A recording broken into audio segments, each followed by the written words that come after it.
Classic Rock, FM 96, Modern Spirit, the new one from the hip, off now for Plan A, doing stores for you on Tuesday. Happy to have in studio Paul and Gord and Rob from your Tragically Hip. Now, the last track on this record kind of stood out for both Ange and myself, Goodnight at Awapiskat. This is one of those places in the world that came to light in the news of late. And I often think that there's bands out there that aren't doing this kind of thing. They're not putting social events like that into their music. Is it an age thing? Is it a wisdom thing? Is it a guts thing? I think it's a consciousness thing more than anything. Up in Fort Albany, just south of where Attawapiskat is on the James Bay, they had the Great Moon Gathering this year, and an author friend of ours, great Canadian author Joseph Boyden, was the keynote speaker at it. And in wake of what happened in Attawapiskat this year, and the tragedy that really is, and the tragedy of the way our Aboriginal communities are sometimes mismanaged and sometimes neglected, he asked us to participate in the Moon Gathering, go up and play in Fort Albany, and it was an easy one for us to say yes to. We just again jumped on the opportunity to publicize that it's one big country, and there are communities in the country that aren't easily accessible, but we're all in this together.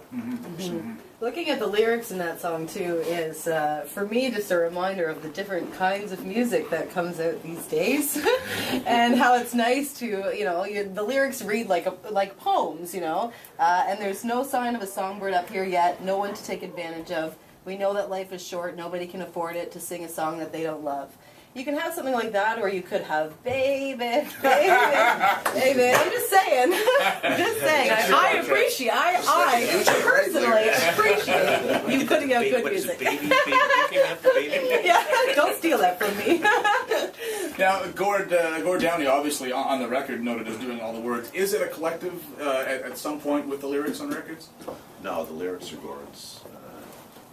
They're Gord's domain. So the music's done, he takes the tracks home and then comes up with something, or? Yeah, or something like that. I'm sure it works different with different songs, right? Absolutely. They come about, sometimes a song will suggest something while we're jamming a song, and he'll catch a thread of something, and I often think that's the best way.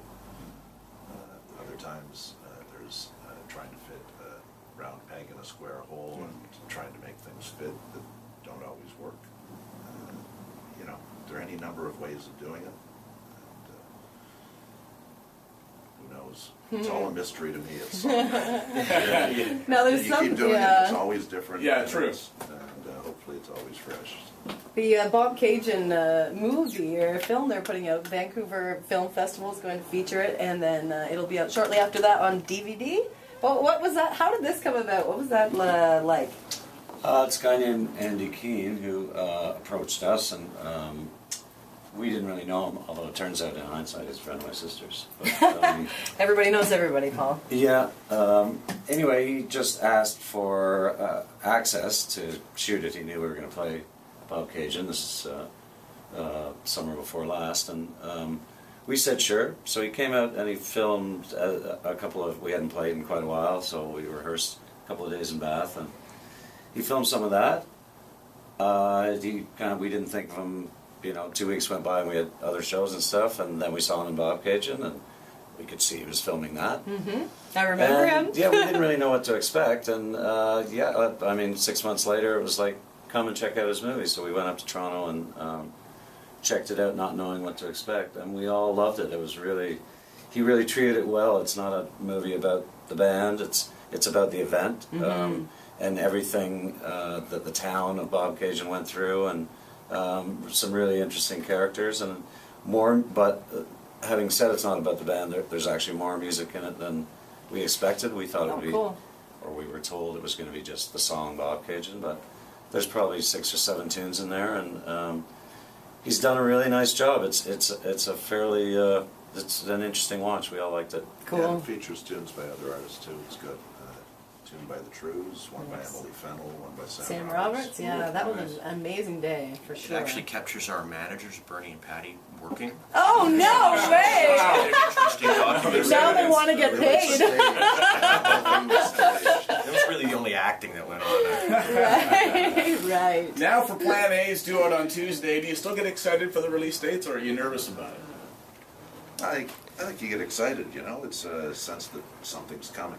It's a bit like the feeling before a show, you know, it's, you know, we don't get nervous the way we used to before shows, but you get this sense that it's coming, nothing can stop it. Here we go, get into the cannon, get ready to get fired out. Well, I know everyone's excited about getting that this new record in their hands Yep, for sure. we've Yeah. got Tragically Hip Day going on here on Tuesday for the celebrating the release of the album, and we'll be Nice. giving away some albums and playing hip tunes all day. So if you're not tired of hearing your own music, guys, tune in. Of course. Thanks again to Rob Baker, Gord Sinclair, and Paul Langlois of your Tragically Hip. We'll leave you with one more tune from the new record. Now for Plan A, due Tuesday. Good night, Attawapiskat. Tragically Hip, classic rock, FM 96.